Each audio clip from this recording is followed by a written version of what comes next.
Welcome. In this video, we will discuss about the topic of bonded labor in India. So it has been realized that from the Guna, Madhya Pradesh, there were recently rescued the bonded labor. So which again make us look at the glaring reality that bonded labor is still present in India in various sections of the society. So in this regard, we will discuss what exactly is bonded labor and what are the protection provided through the constitution and through the legal provisions which has come across from through various years of the independent India. So let's start this video and let's try to understand what exactly is bonded labor.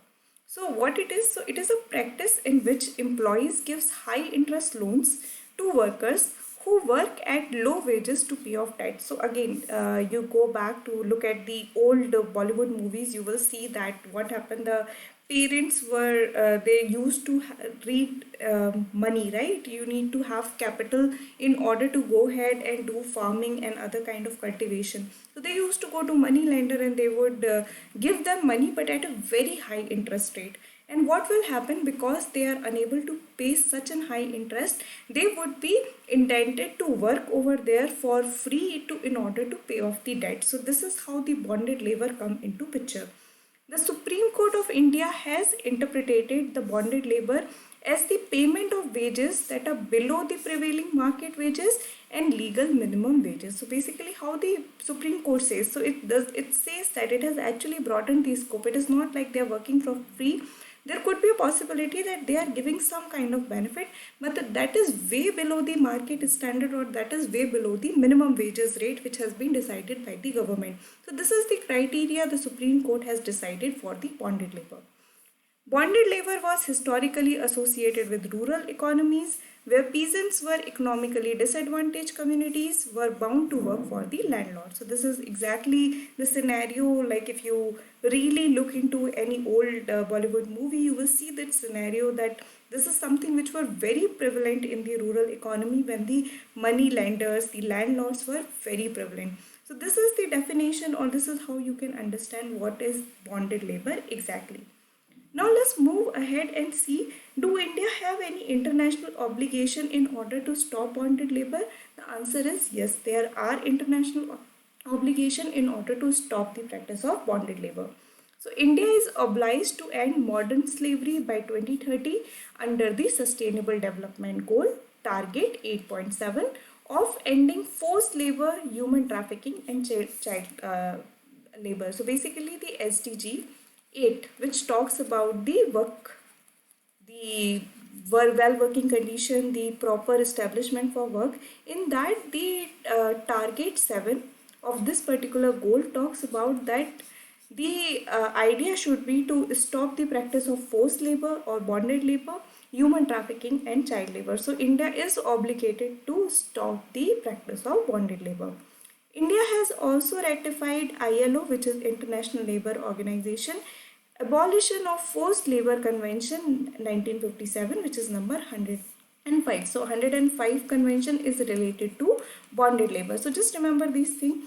In 2018 paper, they have asked about a particular ILO convention which relates to the abolition of child labor. So just remember 105 is associated with bonded labor. ILO convention number 105 is related to bonded labor. India also aspires to improve its rank, which is 53 out of the 167 countries in 2018 in the Global Slavery Index. So there is this Global Slavery Index. Now this is the homework for you. Drop a comment. Which organization releases this? So this is your homework. Drop the comment with the name of the organization which releases the Global Slavery Index. So this is something you should remember. India is obligated to reduce, India is obligated to abolish the practice of bonded labor under the international obligations. Apart from that, there are also various constitutional provision too. First of all, the right to life and personal liberty. In that, again and again, Supreme Court has interpreted the Article 21 as not mere existence of life, but the life with dignity.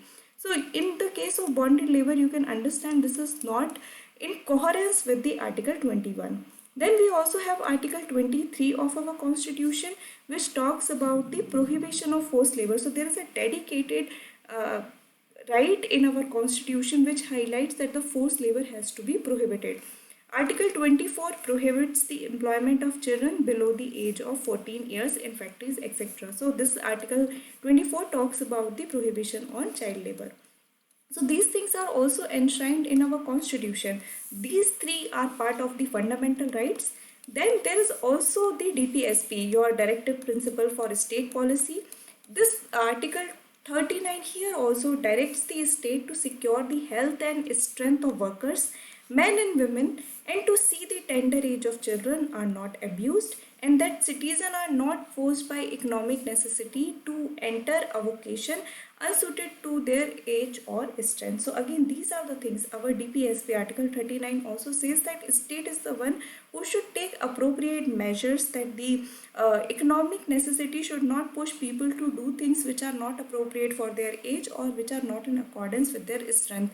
So these are the constitutional provisions. So we have international obligations, we also have the constitutional provision.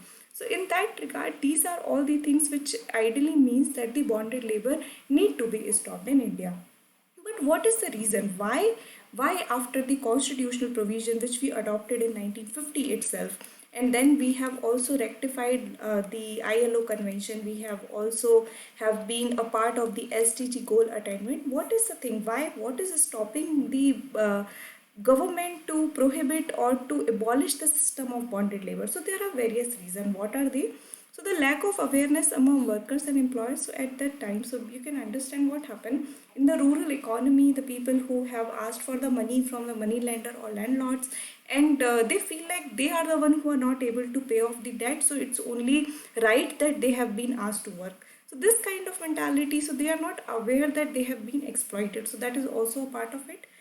Low conviction rate. So even though when there are like complaints, fines against such kind of practice, the conviction rate is very low. The police does not take appropriate action, or they can get away with it. So the whole idea of being able to get away with it is something which has kind of created a barrier why this practice is still prevalent.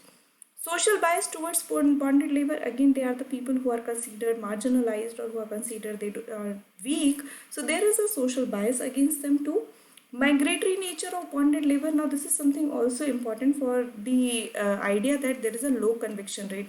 So because of the migratory nature, the worker from one place to another has migrated. So not, like the police also find it very difficult to again go ahead and convict the person who was involved. Weaker implementation of Bonded Labor System Abolition Act of 1976. So this act came into being in 1976. So basically there is a statutory legislation also which asks for the abolition of bonded labor system. So just remember, there is a law in India specifically for the abolition of bonded labor system, but its implementation has been weaker or has not been proper.